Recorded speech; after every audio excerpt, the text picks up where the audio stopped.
Muy buenas hermanos, bienvenidos de nuevo para grabar pues otro vídeo sobre preguntas y respuestas. Lo vuelvo a repetir, siéntanse con la libertad, con la confianza de enviarme cualquier pregunta, no importa si es difícil o si les parece algo tonto, da igual. Lo peor que puede hacer una persona es quedarse con dudas. Así es que siéntanse con total libertad de hacérmelas llegar. ¿Ok? Pues sin más dilación, empezamos con la primera, que dice así. Primera pregunta. Dice, ¿a qué tipo de cristianos alude Mateo capítulo 7, versículos 22 y 23? Que dice lo siguiente. Muchos me dirán en aquel día, Señor, Señor, ¿no profetizamos en tu nombre? Y en tu nombre echamos fuera demonios, y en tu nombre hicimos muchos milagros. Y entonces les declararé, nunca os conocí, apartaos de mí, hacedores de maldad. Eso es lo que dice el texto.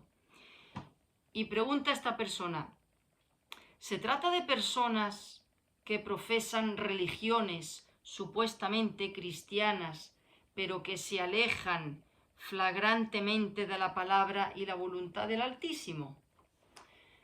Bueno, este texto, en el día del juicio va a haber muchas personas, fíjense que dice el texto muchos, no unos cuantos, no pocos, sino muchos, una gran multitud. ¿A qué tipo de personas se refiere? Bueno, ¿cuántas personas creyentes, no en Buda, no en Alá, no, creyentes en Jesucristo, cristianos, pues tienen su confianza en que son salvos, bueno, pues, o porque están en ministerios en una iglesia, porque están en el coro de alabanza, están bautizados, nacieron en un hogar cristiano, instruidos desde pequeñitos, sus padres cristianos, sus abuelos cristianos, y ellos pues crecieron en ese ambiente cristiano, y digamos que eso es más o menos el colchón de la seguridad en la que ellos descansan. Incluso puede hasta que hayan hecho que estén bautizados también, que hayan hecho una profesión de fe, de he recibido a Cristo como mi Señor y Salvador, pero nada de eso salva. Nada de eso. Hay gente que se va al infierno con todo eso, con todos esos, digamos, con todo ese pedigrí evangélico, porque nada de eso salva. Lo que salva verdaderamente es si nacieron de nuevo. Eso es lo que salva. Entonces, hace alusión a ese tipo de cristianos que ponen su confianza en todas estas, voy a decirle así, voy a llamarle de esta manera, ritos externos o digamos requisitos que no son requisitos evangélicos. Y es que nada de eso salva. No salva el predicar el evangelio, no salva estar bautizado, no salva haber nacido en un hogar cristiano, no salva haber hecho una profesión de fe, no salva nada de eso. Lo que salva es haber nacido de nuevo, haber tenido ese encuentro genuino con Cristo. Entonces, mucha gente va a decir, pero bueno, yo hacía todo esto, yo hacía esto, yo hacía lo otro, yo lideré un estudio bíblico durante 40 años, yo me fui a la selva del Perú y estuve predicando a Cristo durante 50 años. No te conozco. Es que nada de eso es una garantía para entrar en el cielo. Recuerdo concretamente un caso verídico de un misionero cristiano que llevaba 20 años predicando pues en un lugar remoto, en una selva, en un sitio muy remoto. 20 años llevaba como misionero. Bueno, pues en una reunión que hubo, pues ese misionero levantó su mano y delante de todos los hermanos dijo, Yo llevo 20 años como misionero, pero yo necesito recibir a Cristo como mi Señor y Salvador porque no he nacido de nuevo. Eso es verídico, un testimonio verídico. Entonces, mucha gente tiene la confianza en todas esas actividades externas y va camino al infierno. Hay gente que va a entrar en el cielo habiendo entendido únicamente Juan 3:16, pero ese nuevo nacimiento fue genuino y entra en el cielo. Entonces, ¿a qué se refiere este texto? Pues a todo este tipo de activismo en el que la gente pone su confianza. Activismo evangélico, activismo de... no es, vuelvo a hacer énfasis, no son gente que creía en Buda, no es gente que creía en Alá, es gente que creía en Cristo, pero su confianza era pues todas estas formalidades externas, que nada de eso te abre las puertas del cielo. Cristo nunca los conoció. Apartaos de mí. Entonces hace alusión a ese tipo de personas. Por eso yo estoy en contra, no en contra, sino que voy a decir que hay que tener mucha cautela en el activismo. ¿A qué me refiero con eso? Bueno, pues a estar involucrado en un montón de actividades. Estoy en esto, estoy en esto, estoy en esto, estoy en esto, estoy en... ¿Tienes un llamado para algo en concreto? Por supuesto, Dios da dones, utilízalo para eso. Pero mucha gente descansa en todo ese activismo y no ha nacido de nuevo. A eso hace alusión este texto. Otra pregunta. Dice, ¿qué consejos bíblicos darías a una persona, se le podría dar a una persona que ha conocido a Cristo, pero que está casada con una persona cerrada por el momento al Evangelio?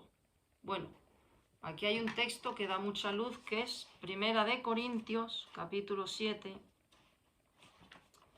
Primera de Corintios, capítulo 7, versículo 13. Dice lo siguiente.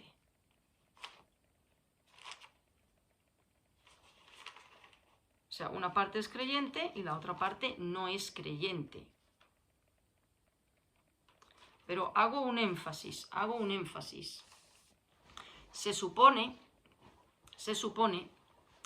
que un creyente, eso es lo que dice la palabra de Dios, un creyente no debe, un hijo de Dios o hija de Dios, nunca debe de desobedecer al Señor y casarse con un incrédulo. Jamás. Eso es un acto de desobediencia bien grave ante los ojos de Dios. Nunca un creyente debe de hacer una alianza con un inconverso. Y no solamente eso se extiende al matrimonio, se extiende a muchas áreas de la vida. Un creyente no puede tener como su mejor amigo a un inconverso.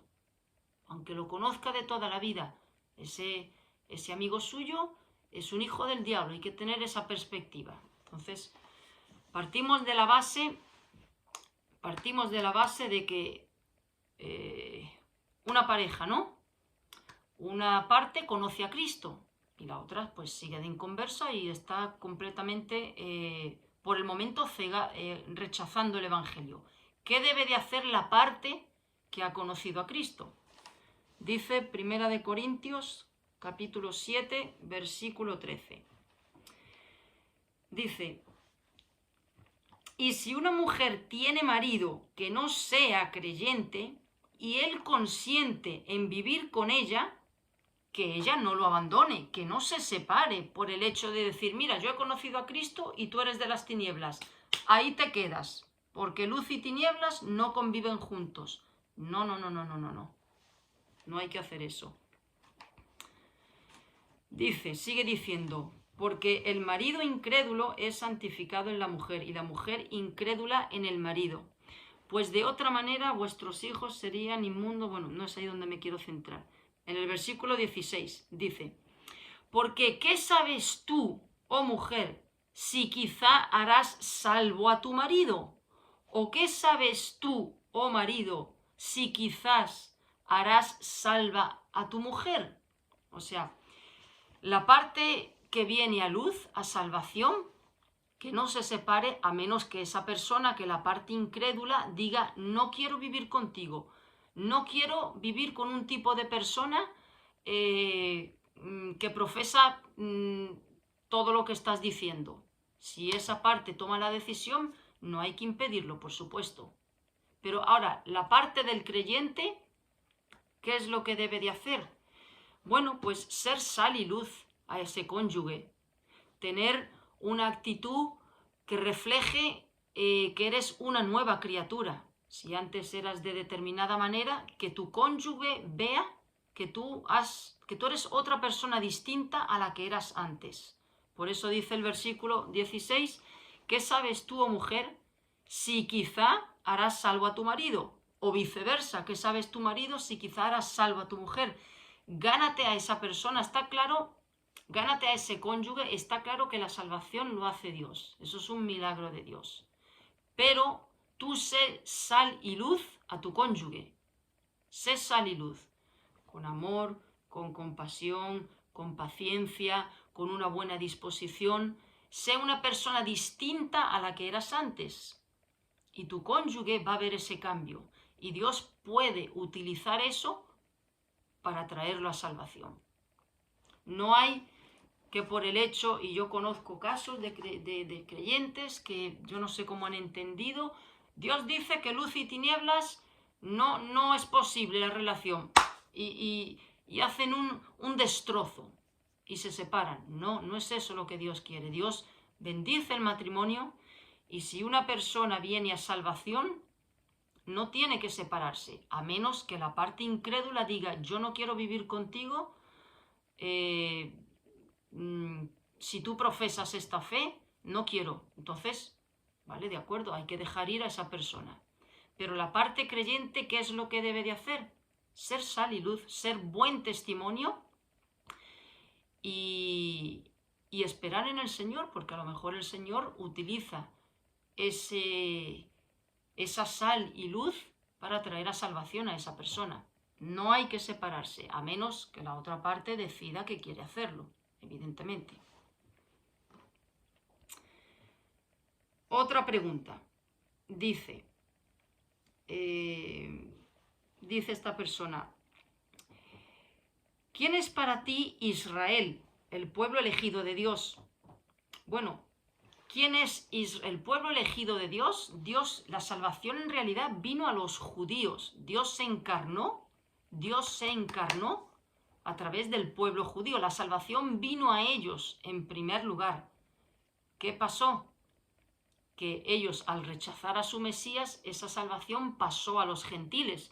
Y podría dar un montón de textos donde se ve claramente que se sorprendían que incluso la salvación hubiese pasado a los gentiles, estuviese disponible para el que no era judío. Pero bueno, el pueblo, Dios en su plan soberano, así lo decretó, que la salvación vino primero a ellos.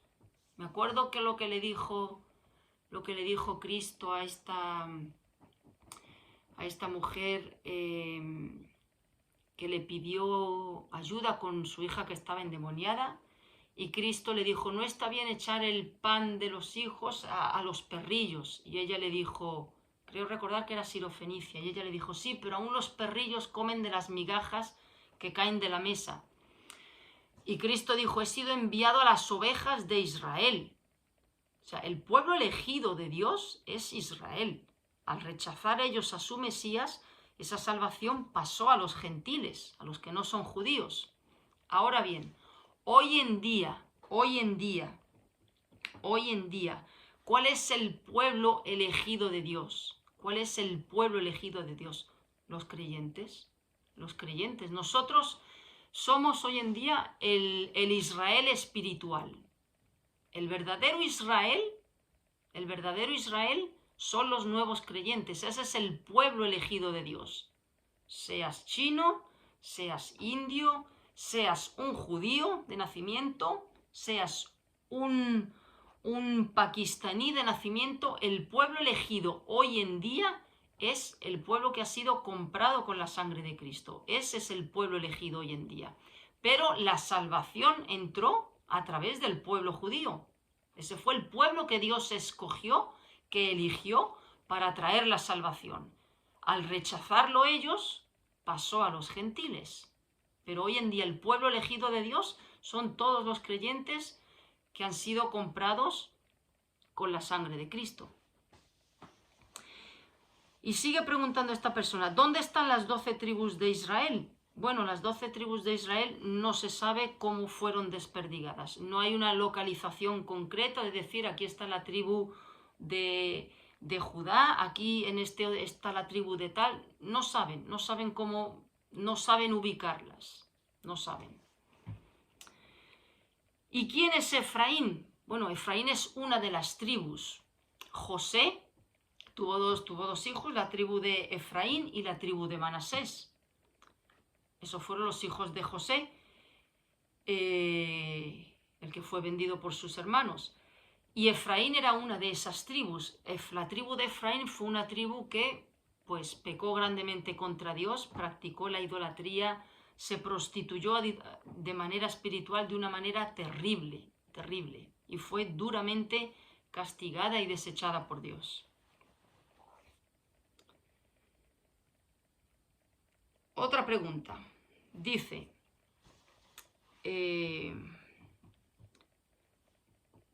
¿será posible que Caín, el primogénito de Adán y Eva, aún viva? Dice, la pregunta surge porque Dios lo marcó para que nadie lo asesinase, ni siquiera las bestias. Dice, aunque hay duda de si el propio Creador acabó con él en el diluvio o lo dejó vivir. Bueno, cuando Caín mató a Abel, Dios le puso una señal en la frente a Caín para que nadie lo matase. Eso viene concretamente en Génesis capítulo 4, versículos 13 y 15, que dice Caín, grande es mi castigo para ser soportado. He aquí, me echas hoy de la tierra, porque el Señor lo desterró de ese sitio donde estaba.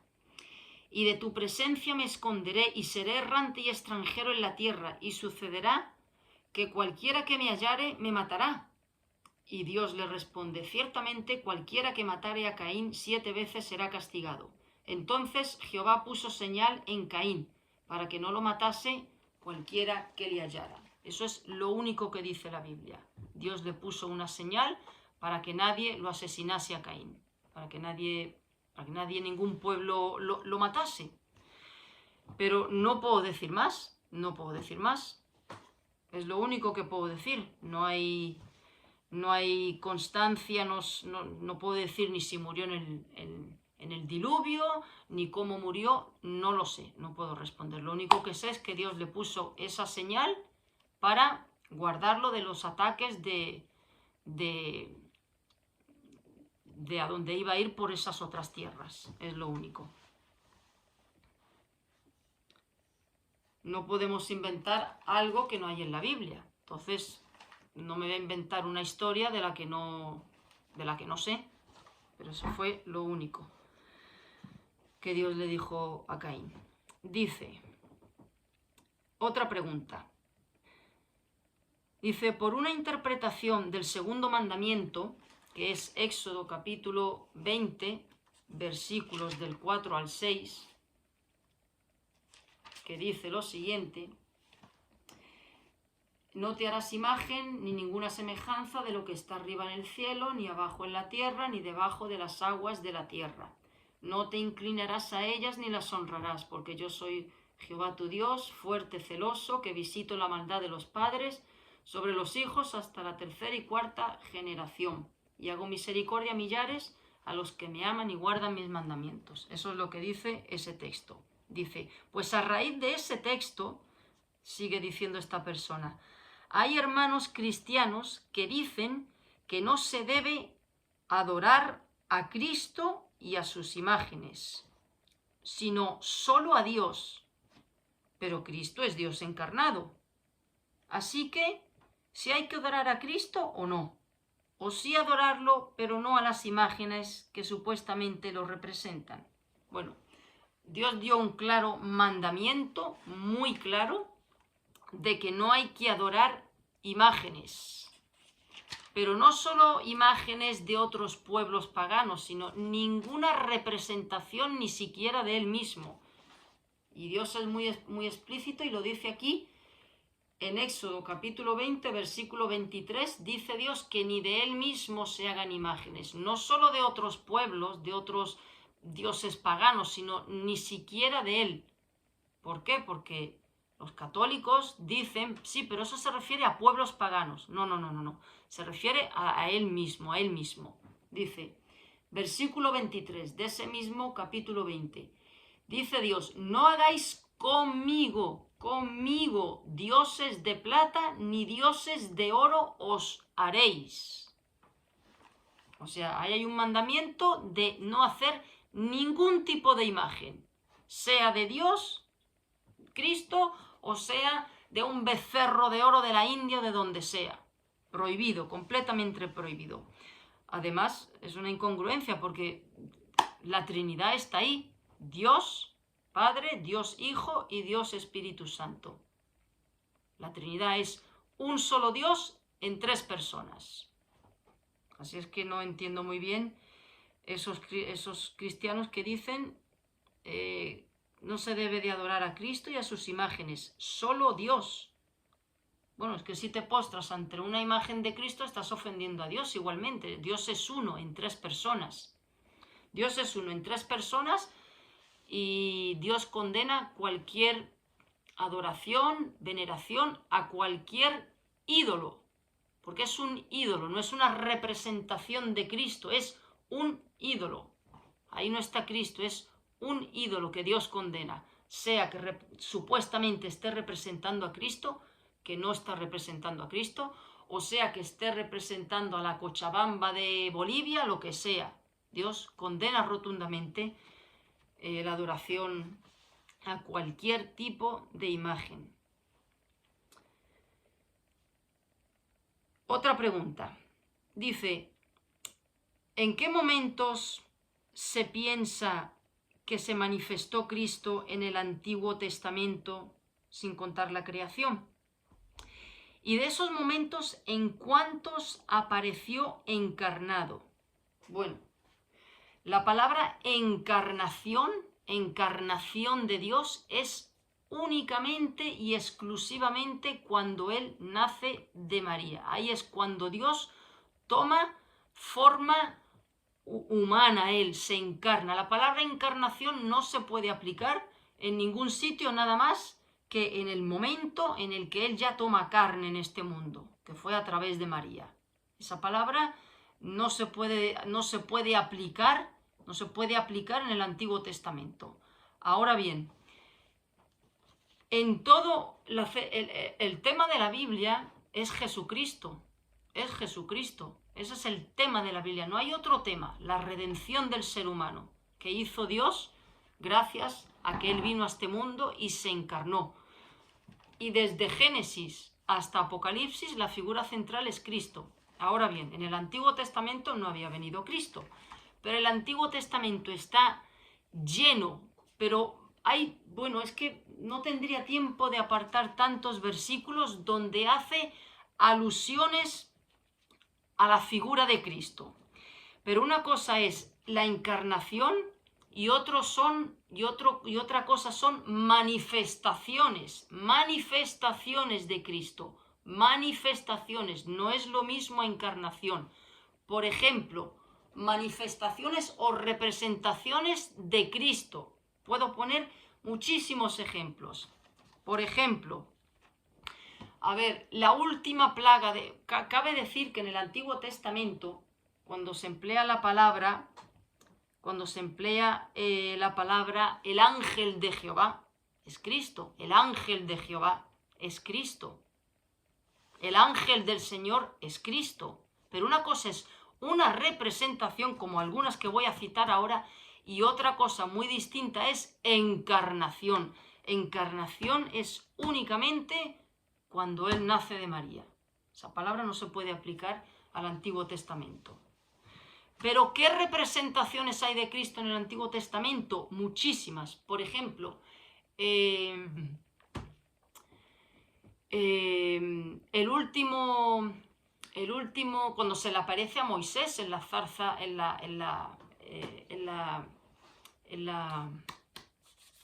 hablando con él, por ejemplo, cuando se le aparece en la zarza ardiendo, antes de que vaya a liberar a los judíos.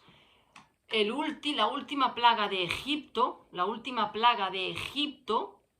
que fue la muerte de los primogénitos, dice que el ángel del Señor pasó por las puertas de cada egipcio y murió cada primogénito. Es otra manifestación, pero no es encarnación. Una cosa es una alusión, una representación, y otra cosa es humanamente encarnarse. Eso no está en el Antiguo Testamento. Otra, por ejemplo, otra representación o manifestación, cuando Moisés levantó en el desierto la serpiente de bronce, que la gente habían serpientes que habían mordido al pueblo y la gente tenía que mirar esa serpiente, mirar para arriba, y eran sanadas de esa mordedura. Eso hace alusión también, o representa, el mirar a Cristo. También, por ejemplo, la Pascua. Todos los sacrificios levíticos, que había que llevar un cordero sin mancha, sin defecto. Eso hace alusión a que Cristo iba a ser, eso apuntaba todo al futuro, a que Cristo iba a ser ese cordero sin defecto, sin pecado, sin ninguna mancha. Es todo una alusión lo que hay. Cuando iba a ser la última plaga de Egipto, había que rociar en los dinteles de las casas de los hebreos con sangre. Eso apuntaba al sacrificio de Cristo.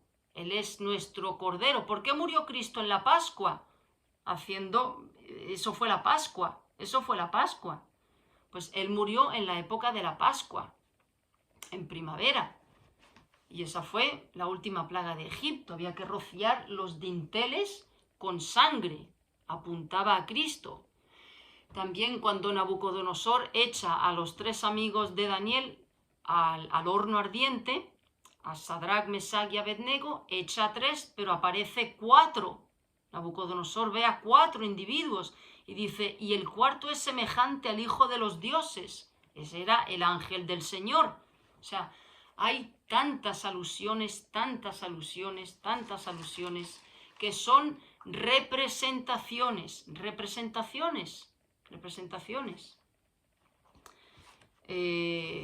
Hay tantas.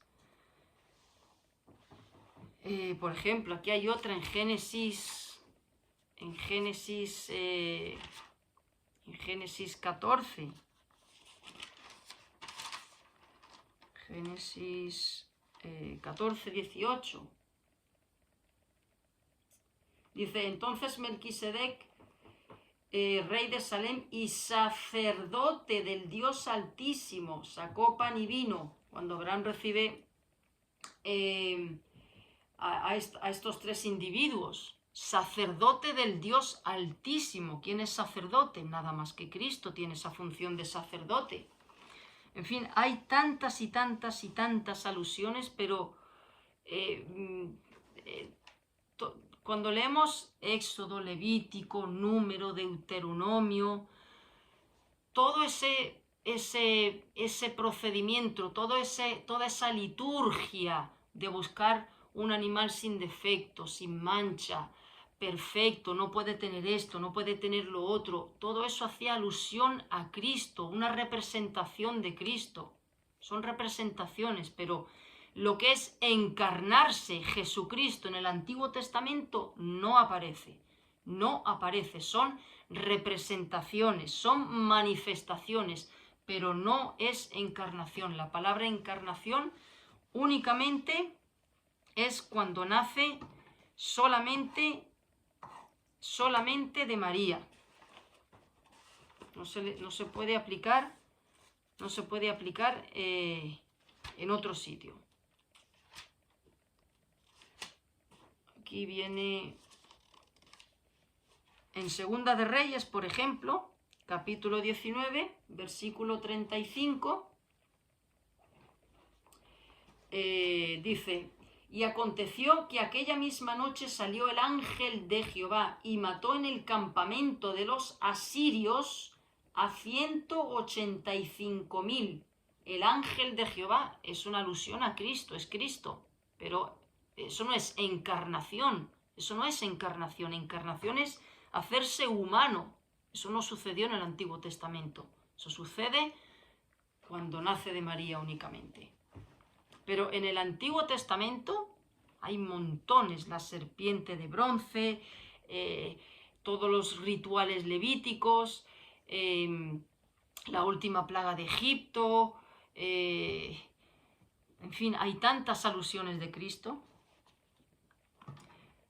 Otra pregunta.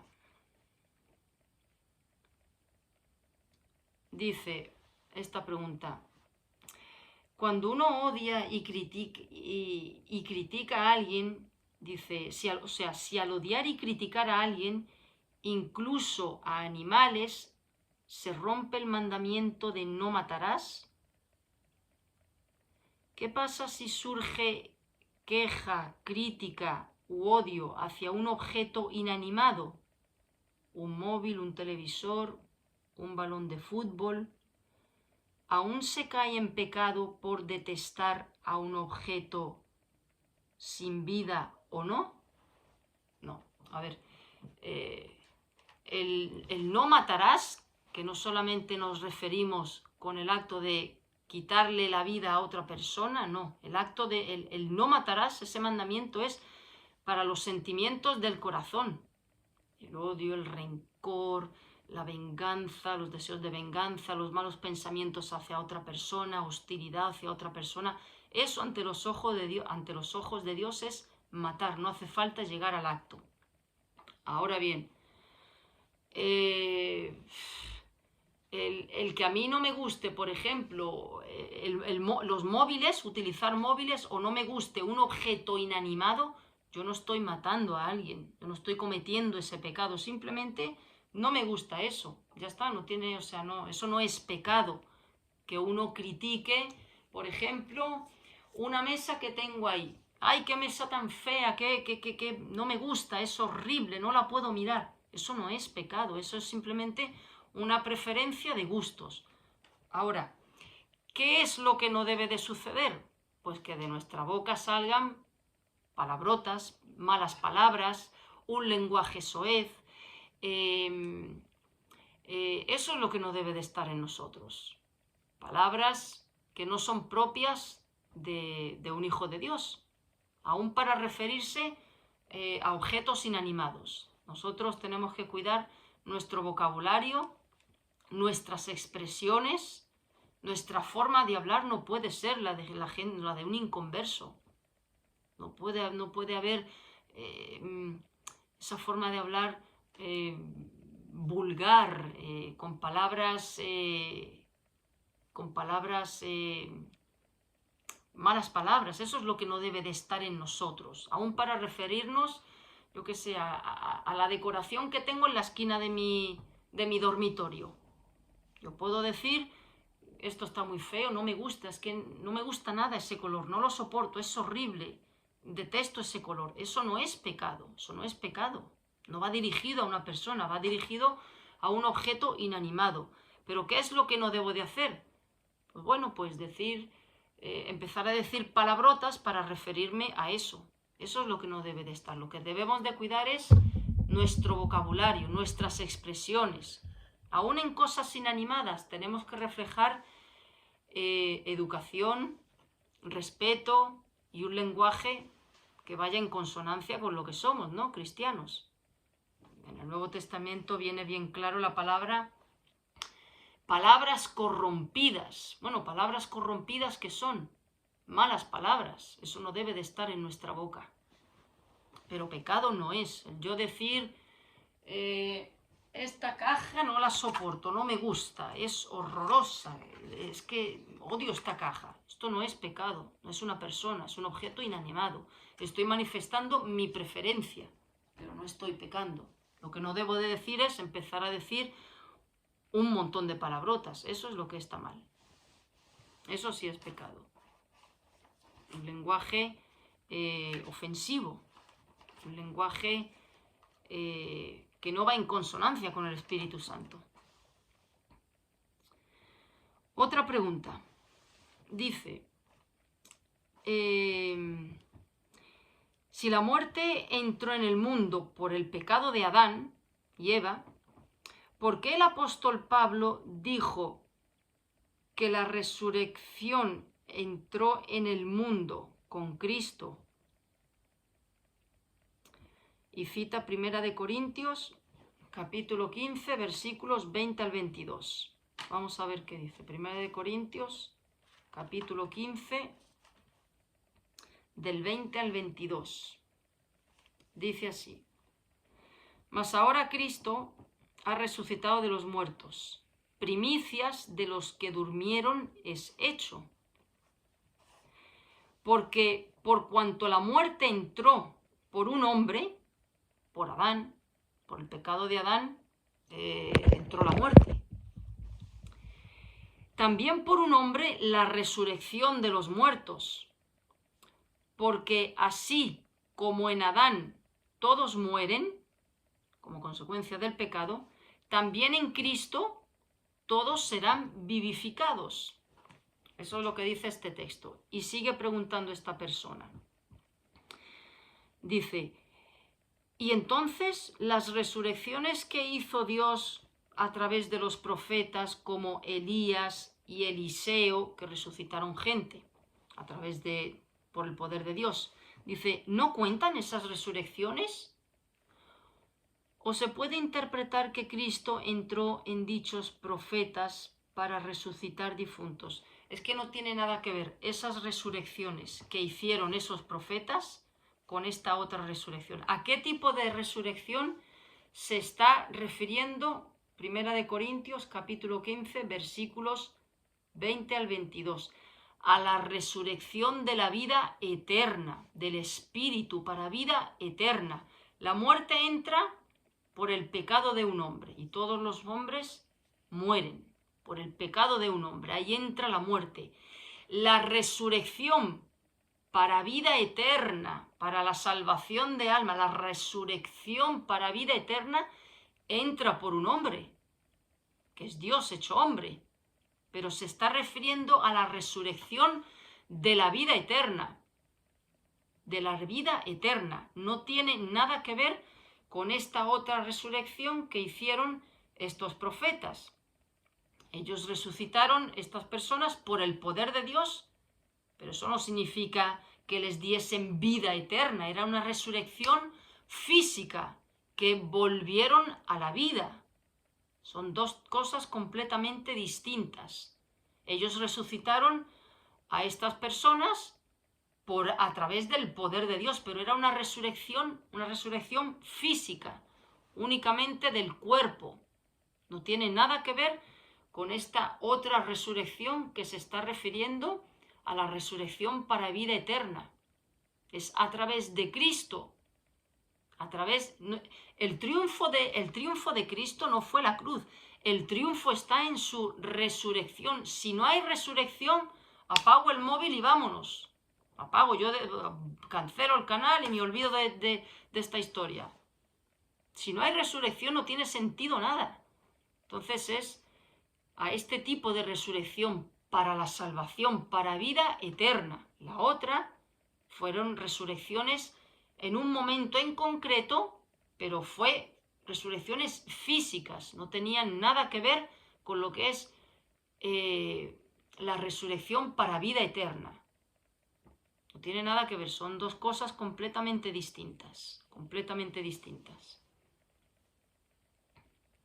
Otra pregunta. Dice, ¿cómo se le hace ver a un enfermo crónico cansado de padecer y que quiere que le apliquen la eutanasia, que eso no es correcto ante los ojos de Dios? Bueno, hay un mandamiento bien claro que dice, no matarás.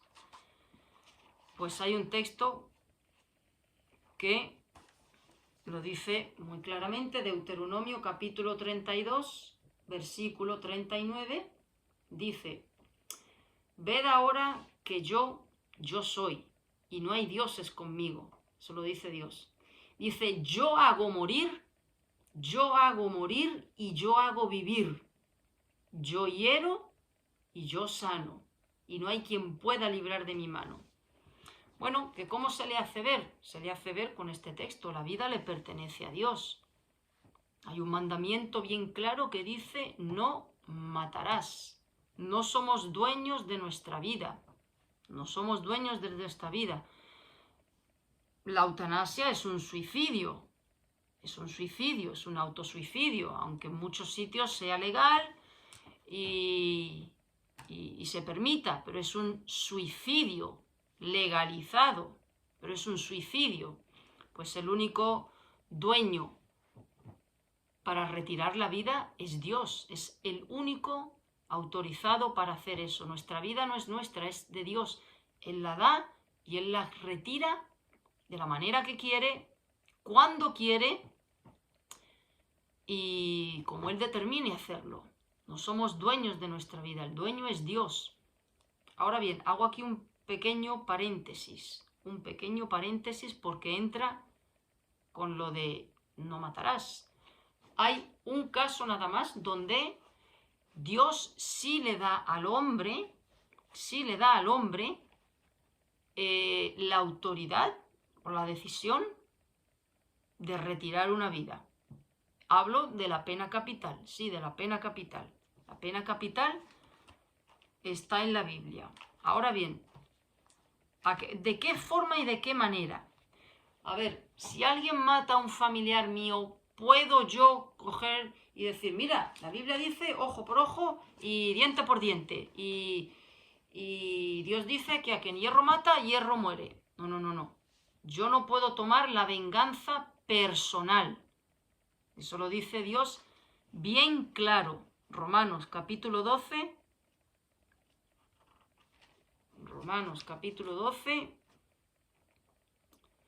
Versículo 2 me parece. No, versículo 19.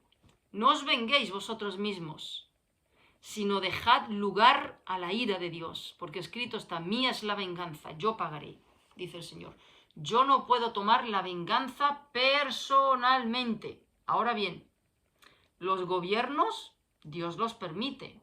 Dios ha permitido, aunque son muy corruptos y, en fin, el ser humano es corrupto, pero Dios ha permitido los gobiernos para restringir la maldad, para poner freno a la maldad del ser humano. Y Él, pues, le ha dado autoridad, que también esa autoridad la emplean para muchas malas cosas, evidentemente. Por ejemplo, entre ellas para matar, el aborto. O sea, lo legalizan. Pero hablo de la pena capital. Dios sí le ha dado al Estado, a los poderes humanos para restringir la maldad, esa autoridad para castigar al malhechor. Sí se lo ha dado. Y no he apuntado este versículo porque me ha venido ahora a la mente de hablar de esto, pero en el Nuevo Testamento, no me acuerdo en qué parte era, pero dice: teme porque no en vano, no temas a la autoridad si no has hecho el mal, estate tranquilo, pero si has hecho el mal, teme porque no en vano lleva la espada para castigar. Y en ese es el único punto donde Dios sí le da la autoridad, digamos, delega ese permiso para castigar retirar la vida a otra persona. La pena capital es bíblica, pero no la venganza personal. La pena capital, donde Dios sí le da la autoridad al Estado para castigar al culpable. Y si una persona mata a otra, ahora bien, hay que estar bien seguro, por supuesto. ¿Ha habido fallos? Claro que sí, ha habido fallos. Pero si hay constatación, hay pruebas, está todo viene comprobado y no hay ninguna duda, una persona que le retira la vida a otra debe de pagar con su vida. Debe de pagar con su vida. Es el único punto donde digamos que un ser humano puede decidir sobre la vida de otro. Dios le da poderes, Dios le da esa autoridad a los gobiernos y a las autoridades para refrenar la maldad. Pero no hay lugar ahí para la venganza personal. Tú me haces esto, pues yo te hago esto. Tú matas a mi primo, yo mato a tu primo. Tú matas a mi hermano, yo mato a tu hermano. No. Ahí no hay lugar para la venganza personal. Es esa autoridad que Dios le ha dado a los poderes humanos. Ese es el único punto. El único punto.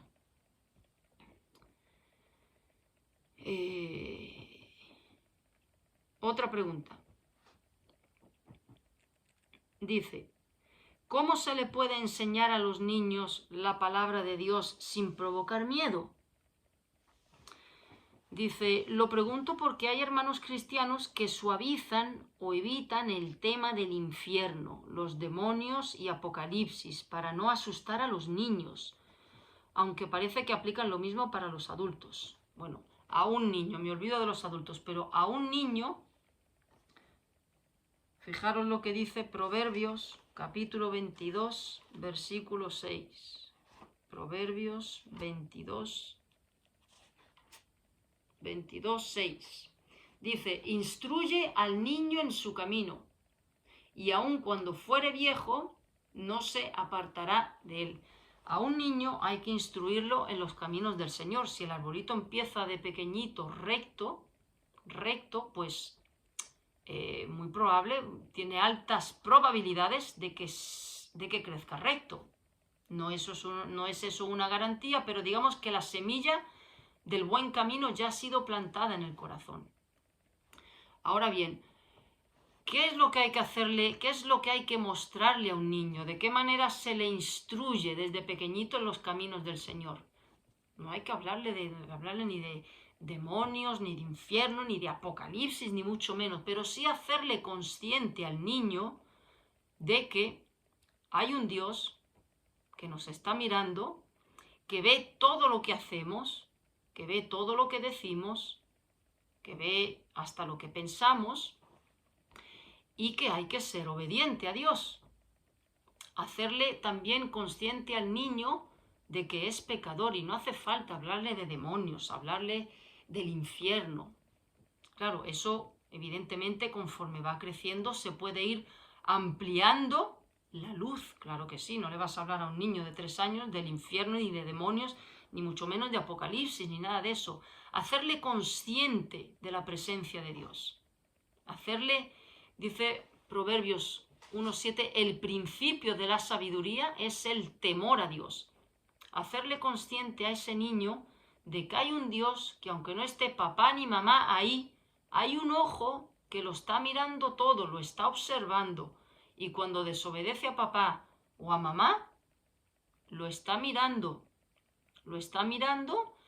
y va a pedirle cuentas por eso. O sea, se puede decir con un lenguaje fácil, entendible, y no hace falta asustar, eso no asusta. Simplemente hacerle consciente al niño de que hay un Dios que no le agrada la mala conducta y que quiere que sea obediente.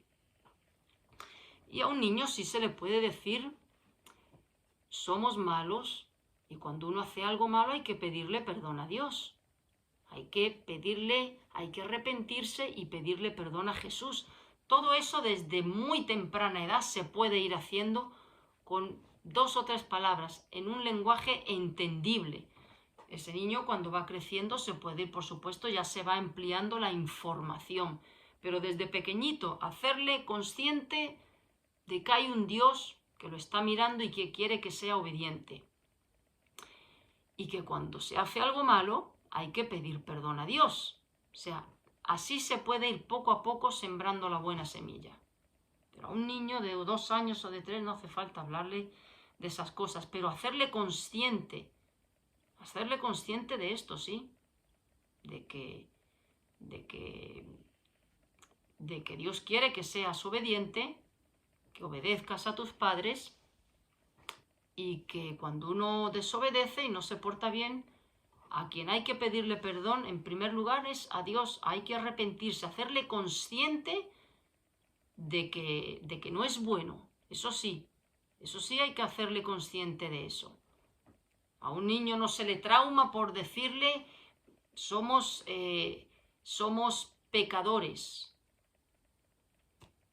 nos equivocamos, solo Dios es bueno, el único bueno que hay no es ni mamá ni papá, el único bueno es Dios. Él va primero y luego papá y mamá. O sea, con un lenguaje sin necesidad de hablarle de demonios ni nada de eso, se le puede ir poco a poco inculcando la palabra de Dios. Lo malo, lo terrible es que no se haga con adultos, porque un adulto no es un niño. Un adulto se le puede hablar del infierno, de hecho es imprescindible para que venga salvación, hablarle del pecado, del infierno, del juicio, de la santidad de Dios, de todo eso, que es lo que lastimosamente hoy en día pues eluden tantos cristianos hablar de eso. Pero eso es imprescindible para que ese alma pueda recibir luz. Si un alma no es confrontada con su pecado, ni entiende de que Dios es amor, pero también es justo, que Dios es santo y que Dios también tiene ira, no va a entender nada. Hay que adaptar la predicación a cada persona, a la edad de cada persona y al contexto de cada persona. Otra pregunta. Dice, ¿el enemigo se puede disfrazar de difunto en sueños y no solo en visiones estando una persona despierta? Bueno, los demonios tienen mucho poder.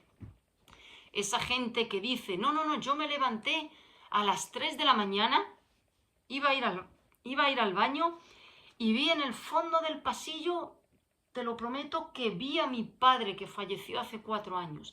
Era mi padre. Yo me quedé en medio del pasillo y era mi padre. Bueno, él cree que era su padre. Pero no era su padre, era un demonio disfrazado de su padre. Ellos pueden tomar la apariencia de una persona fallecida. Claro que sí, ellos pueden hacer eso. Dice, un divulgador de la palabra de Dios compartió una explicación donde se asegura que si una persona sueña con familiares fallecidos, significa que le están haciendo brujería. Bueno, a ver, yo he soñado con gente que ha fallecido y a mí no me han hecho brujería. Incluso uno sueña a veces cosas porque ha pensado mucho en eso, y eso se queda en el subconsciente y a veces uno pues sueña con eso que lleva pues días pensando, ¿no? Eso me ha pasado a mí y eso no significa que me estén haciendo brujería, para nada. Yo preguntaría, ¿en base a qué esta persona afirma que cuando uno sueña con un familiar fallecido es porque le están haciendo brujería? Esto es una deducción de él. Es una deducción. Yo no voy a decir ni que sí ni que no. Puede ser o puede no ser. Pero no voy a decir que es así porque no lo sé. Sí puedo decir lo otro, que cuando uno piensa algo durante el día mucho o ha pensado mucho en una persona o en una circunstancia, sueña con eso, sí. Y no necesariamente te han hecho brujería. No se puede dar por cierto eso, decir que sí, eso es así seguro. Otra pregunta. Dice, la Escritura dice que cuando alguien obre mal, se le debe reprender. Y cita Gálatas capítulo 6, versículo 1 al 10. No lo voy a leer entero, pero voy a decir un poco la introducción. Gálatas 6, del 1 al 10. Bueno, es el famoso texto, es largo, pero dice así, les sonará a todos. Hermanos, si alguno fuere sorprendido en alguna falta, vosotros, que sois espirituales, restauradle con espíritu de mansedumbre, considerándote a ti mismo, no sea que tú también seas tentado. Luego dice, sobrellevad uno las cargas de otros, pero bueno, en ese primer versículo ya viene la explicación bien clara. Cuando dice, bueno, en primer lugar, con mansedumbre, siempre en un buen tono, en un buen, no con un deseo de triturar a la persona, de machacarla, de hacerle ver la barbaridad que ha hecho. No es ese, el fin no es destruir a la persona, el fin es restaurarla y hacerle ver su error para que no vuelva a caer. Ese es el fin, ese es el fin. El fin no es hacerle ver que tú eres muy malo y yo soy muy buena. No, no, ese no es el fin. Eso sí es pecado, eso sí es pecado. Pero dice a continuación, considerándote a ti mismo, no sea que tú también seas tentado. Es decir, eso es lo que tú estás corrigiendo a ese hermano. Tú debes de dejar completamente la puerta abierta a decir que tú también puedes caer en eso. Tú también puedes caer. Eso no ha sido cosa tuya nada más. Es que lo que tú has hecho, yo perfectamente lo puedo hacer o a lo mejor peor. O a lo mejor peor. Yo digo esto y lo digo con total seguridad. Pedro, cuando hablamos de Pedro, negó 3 veces a Cristo, 3 veces. Yo puedo negar a Cristo 3 veces. Yo no voy a poner la mano en el fuego y decir yo eso nunca lo haría. Un cristiano no debe decir nunca yo eso nunca lo haré. ¿Por qué Dios ha dejado reflejado lo de Pedro? Porque Pedro dijo yo nunca, aunque todos lo hagan, nunca lo haré. Y mira lo que pasó. Porque él confió en sí mismo, confió en su fidelidad y nuestra fidelidad sucumbe en cualquier momento. Yo puedo hacer lo que hizo Pedro perfectamente, en un momento de presión, en un momento de cualquier cosa, puedo llegar a hacerlo, sí. Allá hay el caso de, en la época de María Tudor, María la Sanguinaria, un cristiano se retractó de su fe y firmó diciendo que se retractaba de su fe en Cristo porque lo habían amenazado de muerte con la hoguera. Lo llamaron posteriormente, digamos, esperando que dijese la explicación del por qué se había retractado, digamos, una ratificación de su apostasía. ¿Qué pasó con ese hermano? Bueno, pues era un verdadero cristiano. El Espíritu Santo le derramó sobre él tal convicción de pecado que la gente estaba esperando, digamos, la manifestación pública de su apostasía, ¿no? De decir, sí, renuncio a mi fe. Pues él empezó diciendo, el ser humano es débil, cae y comete muchos errores. La gente cree que, bueno, va en consonancia, va a decir el por qué ha apostatado. Por eso he negado a mi Señor, he negado lo que Él ha hecho por mí, por miedo. Por eso pido, por favor, que lo primero que empiecen quemando de mi cuerpo sean las manos por haber firmado esto que he firmado. Y volvió a rectificar. Pero tuvo un momento de debilidad y negó a Cristo. Negó a Cristo. O sea que no podemos decir, yo eso no lo voy a hacer. Los demás, hablamos de Pedro, pero los demás apóstoles también dijeron lo mismo que Pedro.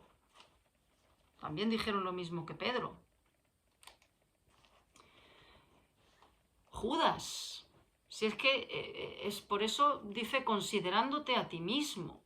Judas.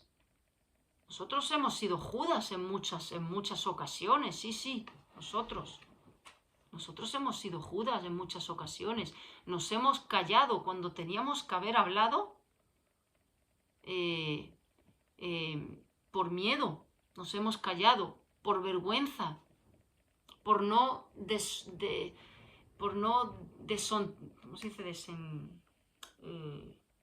Por no salirnos del cajón. Eso es una forma de negar a Cristo también. Eso es una forma de vender a Cristo. Cuando nos callamos, por cualquier motivo, por las consecuencias que nos puede acarrear, porque podemos perder el trabajo si me señalo en esto, porque puedo esto, eso es negar, eso es vender a Cristo, lo mismo que Judas, es vender a Cristo.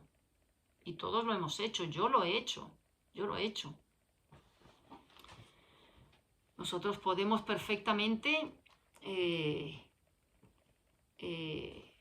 caer en cualquier pecado. Así es que cuando corrijamos el fallo en un hermano, el pecado en un hermano, nunca, primero con mansedumbre, y nunca en nuestra boca no puede existir eso de eso yo nunca lo haré, yo nunca caeré en eso.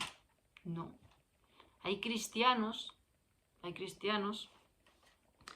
que han caído en pecados terribles. Hay cristianos que han corregido a otros cristianos, los han machacado, denunciando su pecado, y ese mismo pecado lo han cometido ellos luego.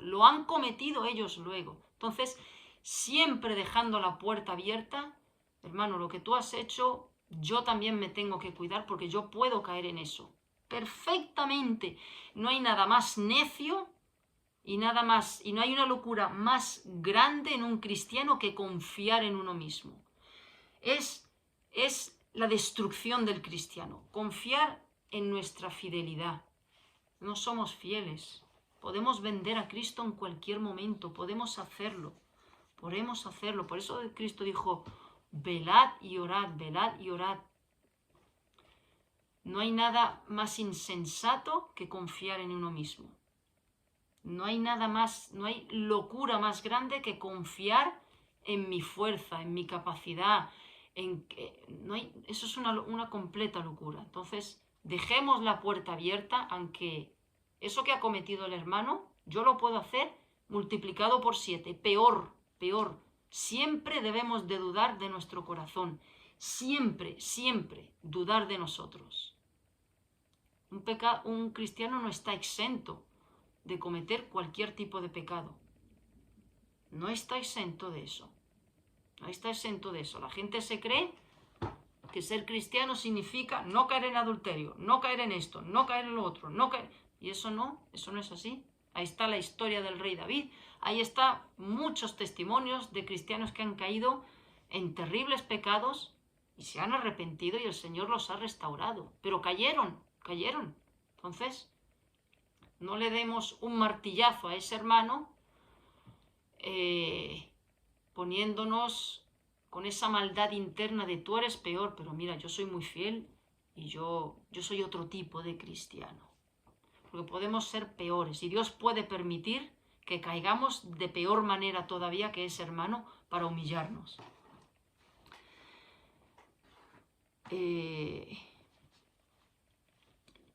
A ver, nosotros, dice esta persona, ¿cómo se logra, sin esto que he explicado, cómo se logra restaurar, corregir a este hermano sin caer en la posición de ser juez y condenador? Nunca debemos de condenar, debemos de verle el pecado, el error, que a veces nosotros vemos con mucha nitidez el pecado de otros. Lo vemos muy fácil, muy cristalino y muy evidente. Pero el nuestro no lo vemos. Ahí se refleja nuestra maldad. Que tenemos un telescopio para el hermano, no diría yo ni un telescopio, tenemos un TAC interno, que llegamos hasta la última motivación del corazón, prácticamente. Pero lo nuestro no lo vemos. Curioso, ¿eh? Curioso. Entonces, no es condenar al hermano, es hacerle ver su pecado con amor y dejando la puerta abierta a que yo puedo hacer eso también. Otra pregunta. ¿El cristianismo es una religión o un estilo de vida? Considerando que Cristo nunca dijo que vino a fundar una religión. Evidentemente, Cristo no vino a fundar una religión. Cristo vino a salvar a pecadores, a abrir un puente entre el pecador y Dios. Y ese puente es Jesucristo. Para eso vino Cristo, para abrirnos las puertas del cielo a todo aquel que se arrepiente y cree en él. ¿Qué es el cristianismo? El cristianismo no es ni una religión ni un estilo de vida, porque un estilo de vida ya cae en las obras. Si no hago esto, si no hago esto, si no hago esto, si no hago esto, si no hago esto, si no hago esto, si no hago esto, y si hago esto, soy cristiano. Eso no es el cristianismo. No es el cristianismo. Eso no significa que has nacido de nuevo. El cristianismo, ¿qué es? Seguir a Cristo. ¿Cuándo sigue uno a Cristo? Verdaderamente. Cuando cumple un montón de ritos. Me he bautizado, leo mi Biblia, oro 1 hora al día, voy a la iglesia los domingos, participo en tal ministerio, soy cristiano. Nada de eso te hace cristiano. El cristiano es aquel que nace de nuevo. ¿Qué es el cristianismo? Seguir a Cristo, porque el que verdaderamente nace de nuevo sigue a Cristo. Sigue a Cristo, no una religión ni un estilo de vida. No es un estilo de vida el cristianismo. Las religiones son un estilo de vida, que muchas de ellas tienen muchas de estas de moralidad, pero eso no es el cristianismo. La moralidad no es el cristianismo. No es el cristianismo. Ni es una religión el cristianismo. La religión son ritos, normas, tradiciones, imposiciones, cumplimientos. O sea, apartemos la palabra cristianismo, ¿qué es? ¿Qué es el cristianismo? Seguir a Cristo. ¿Qué es un cristiano? Una persona que sigue a Cristo. Punto. Fuera religión y fuera estilo de vida. Ha habido grandes personajes que han llevado pues estilos de vida muy, voy a decir así, pues muy loables. Por ejemplo, Teresa de Calcuta, Vicente Ferrer, Gandhi, un estilo de vida. ¿Puedo decir que está mal ese estilo de vida? No, no está mal. No está mal. Es una vida dedicada, pues, una vida altruista, pero eso no significa cristianismo. ¿Acaso Gandhi seguía a Cristo? No. Por ejemplo, no significa eso. Y última pregunta. Dice, ¿cómo hay que interpretar la decisión de la Iglesia Católica Romana de decir que María no es corredentora? ¿Será acaso que en el Vaticano están sintiendo miedo por la venida de Cristo? Pues saben que ellos son la gran Babilonia que va a caer. ¿Será acaso que ellos saben que ellos son la gran Babilonia que va a caer? Bueno, que cómo hay que interpretarla, pues yo podría englobarlo que es una estrategia ecuménica. Una estrategia ecuménica. ¿Qué es el ecumenismo? El lograr la unificación de todas las creencias. Es una estrategia ecuménica. El ecumenismo es la unión de todas las religiones. Y eso claramente lo condena la palabra de Dios. Esa es la interpretación. Pero la palabra de Dios es bien clara y hay un versículo que ahora mismo no recuerdo dónde está, pero que dice: salid de en medio de ellos, pueblo mío, salid, apártate, salid, no únete, salid de en medio de ellos, pueblo mío, y no participéis. Pero es una estrategia ecuménica. El ecumenismo es, vuelvo a repetirlo, la unión de todas las religiones.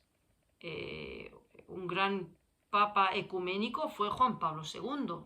Él luchó ardientemente por la unidad de todas las... de muchos credos, Y ustedes ya me podrán decir qué tiene que ver un budista con uno del Hare Krishna, con un islamista, con un judío, un católico, un protestante, todo eso junto. Vamos a tener todos una misma creencia. Eso es el ecumenismo, el diálogo interreligioso entre diferentes religiones. Pongan ustedes, hagan la prueba, pongan ustedes qué creen que puede pasar. Imagínense un rabino de la Torá que se ponga a orar con un imán de una mezquita. A ver si se pueden entender. Uno que cree en la salvación únicamente a través de la fe, por gracia, por la pura gracia de Dios, es un don de Dios, un regalo de Dios, y termina diciendo: en el nombre de Jesucristo, mi único mediador e intercesor. Que lo pongan al lado de un católico que crea que la salvación es por fe, más obras, más tradición. Y acaba pidiendo que María interceda. Piensen ustedes si ahí puede haber comunión. Pues eso es el ecumenismo. Un absoluto, una estrategia del maligno. Pues ya está. Ya no hay más. Así es que siéntanse con la libertad de enviar las preguntas que quieran, y si hay alguna duda en alguna que he respondido, pues sin ningún problema estaré encantada de poder responderles. ¿De acuerdo? Pues gracias, Señor, por este tiempo. Gracias por poder compartir tu palabra, poder meditar en ella, poder profundizar en ella y conocerte, aunque sea ligeramente, un poquitito. Porque conocerte, Señor, es imposible llegar a conocerte al 100%. Entendemos un 1%, de lo que tú eres. Pero en la medida que tú derrames en cada uno, danos entendimiento para poder conocer un poco más de tu persona, Señor, y poder ser más de tu agrado. Gracias, ordena estas palabras en el nombre de Jesús. Amén. Pues hasta la próxima, hermanos. Muchas gracias.